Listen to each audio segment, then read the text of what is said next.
प्यारे दोस्तों, कबूतर मासूम और खूबसूरत परिंदा है। और क्या आपको यह पता है कि करबला में कबूतर भी इमाम हुसैन अलैहिस्सलाम की खिदमत में हाजिर हुआ था। उस कबूतर का कहानी सुनकर आपका दिल भी कांप जाएगा। यकीन करें, यह वाकया सुनकर आपकी आंखों भी नम हो जाएगी। प्यारे दोस्तों, 61 हिजरी 10 मुहर्रम के दिन जब करबला में इमाम हुसैन अलैहिस्सलाम का सर मुबारक तन से जुदा कर दिया गया, जब हजरत इमाम हुसैन को शहीद कर दिया गया, तो हजरत इमाम हुसैन बिना कफन के करबला के सर जमीन पर तना पड़े रहे। इतने में पूरे आसमान पर बादल छा गया।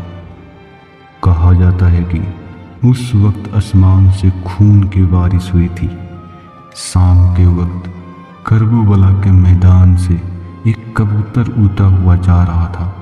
तभी उसने देखा कि नवासे रसूल का पाक जिस्म तन्हा पड़ा हुआ है। वो कबूतर चीखता हुआ जमीन पर आया और दूसरे परिंदे से कहने लगा, क़यामत आ गई, क़यामत आ गई, इमाम हुसैन को शहीद कर दिया गया है। क़यामत आ गई, इमाम हुसैन के जिस्म सर मुबारक करबला पर बिखरा हुआ है। क़यामत आ गई, क़यामत आ गई। वह सफ़ेद कबूतर इमाम हुसैन अलैहिस्सलाम के गम में रोने लगा और अपने शरीर को हजरत इमाम हुसैन के खून से तर कर लिया। फिर वो उड़ता हुआ मदीना शरीफ पहुंच गया। मदीना पहुंचकर तवाफ के अंदाज में रसूलुल्लाह सल्लल्लाहु अलैहि वसल्लम के रोजे के चारों तरफ चक्कर लगाने लगा। उसके शरीर से खून के कतरे टपक रहे थे। मदीना के लोगों ने जब इस मंजर को देखा तो सोचने लगे, ये क्या है, ये क्या हो गया है। आसपास बातें करने लगे, ऐसे क्या मामला है। कुछ ही दिनों बाद जब मदीना के लोगों को यह पता चला कि हजरत इमाम हुसैन को शहीद कर दिया गया है, तो मदीना के लोगों ने समझ गया कि यह खबर हजरत इमाम हुसैन अलैहिस्सलाम का शहीद होने वाला सबसे पहले वही सफ़ेद कबूतर लाया था।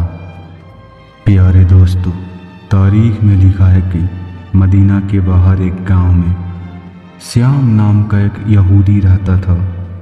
उसकी एक बेटी थी जो ज़ाहिरी तौर पे बहुत खूबसूरत और नेक थी, मगर अचानक उसे एक ऐसा बीमारी हुआ जिससे उसके दोनों हाथ पैर और आंखें काम करना बंद कर दिया।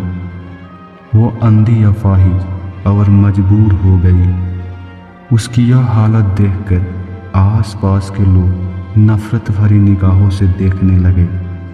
वह सब डरने लगे कि वह बीमारी कहीं हम तक न पहुंच जाए। जब श्याम ने देखा कि गांव के सारे लोग मेरी बेटी से नफरत करते हैं, तो वो तंग आकर वो और उसकी बेटी गांव से निकल गए। वह दूर एक बाग में जाकर रहने लगे। श्याम दिन भर शहर में काम करता और शाम को अपने बेटी के पास वापस आ जाता। एक दिन ऐसा हुआ कि श्याम के काम इतना ज़्यादा था कि वो उसी में बिजी हो गया। वह शाम को अपने बेटी के पास नहीं लौट पाया। वह लड़की अपने वालिद का इंतज़ार करते करते जब थक गई तो गिरते पड़ते टटोलते हुए एक दरख्त के नीचे जा पहुंची और रोने लगी। उसने पूरी रात उसी दरख्त के नीचे गुजार दी। उस लड़की ने महसूस किया कि उसके पास ही एक दूसरे दरख्त पर किसी परिंदे की चीख भरी आवाज़ आ रही है।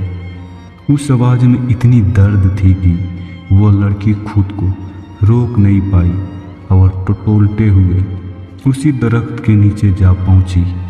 वो लड़की देख नहीं सकती थी, फिर भी उसने अपना सर ऊपर उठाकर उस परिंदे को देखने की कोशिश की। तभी अचानक उस कबूतर के पंख से खून का एक बूंद उस लड़की के दाईं आंख में गिर पड़ा। जैसे ही वो खून गिरा, इमाम हुसैन अलैहिस्सलाम के खून की बरकत से उसकी आंखों में रोशनी आ गई। फिर एक कतरा उसकी बाईं आंख में गिरा और उस आंख में भी रोशनी आ गई। यह सब देखकर वो लड़की बहुत हैरान हो गई और उसने देखा कि खून से लिपटा हुआ एक सफ़ेद कबूतर दरख्त के ऊपर बैठा है।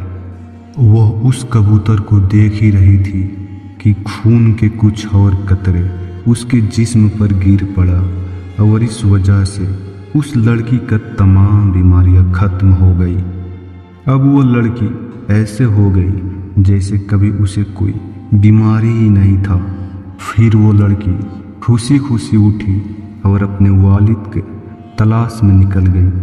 वो बाग से जैसे ही निकली तो सामने उसके वालिद आता हुआ नजर आए। वह यहूदी अपने बच्ची के पास आ गया, मगर वह पहचाना नहीं। उसने लड़की को अजनबी समझते हुए पूछा, ऐ लड़की, तू कौन है और इस बाग में क्या कर रही है? मैंने अपने एक बीमार बेटी को इस बाग में छोड़कर गया था। क्या तूने उसे कहीं देखा है? क्योंकि जहां मैंने उसे छोड़ा था अब वह वहां नहीं है। यह सुनकर वह लड़की खुशी से रोने लगी और कहा, बाबा, क्या आपने मुझे नहीं पहचाना? मैं आप ही की बेटी हूँ। यह सुनकर वह यहूदी हैरान रह गया।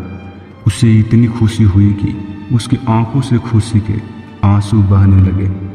उसने अपने बेटी से पूछा, बेटी, यह बीमारी कैसे ठीक हो गई? उस लड़की ने अपने वालिद को सारा वाक़या सुना दिया। फिर वो उस दरख्त के नीचे ले गई जहां वो कबूतर अभी भी बैठा हुआ था और दर्द भरी आवाज़ में रोए जा रहा था।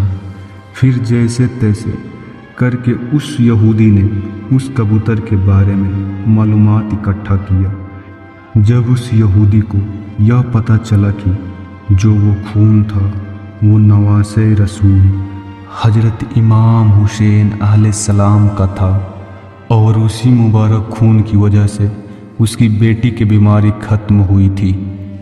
उसके बाद वह यहूदी कहने लगा, अगर हजरत मोहम्मद मुस्तफ़ा सल्लल्लाहु अलैहि वसल्लम हक पर न होते और उनका नवासा हजरत इमाम हुसैन सलाम हक पर न होते तो उनकी खून में इतनी शिफा न होती। अगर वो झूठे होते तो एक अंधी लड़की के आँख में रोशनी कैसे आती? इसके बाद उस यहूदी ने अपने बेटी के साथ कलमा पढ़ा और इस्लाम कबूल कर लिया। सलाम हो हजरत इमाम हुसैन अलैहिस्सलाम पर, सलाम हो हजरत मोहम्मद मुस्तफ़ा सल्लल्लाहु अलैहि वसल्लम पर, सलाम हो, सलाम हो। प्यारे दोस्तों, यह वाक़या कुरान और हदीस में दर्ज नहीं है बल्कि एक अवामी रियायत है। अस्सलामु अलैकुम रहमतुल्लाहि व बरकातहू। मिलते हैं अगले वीडियो में।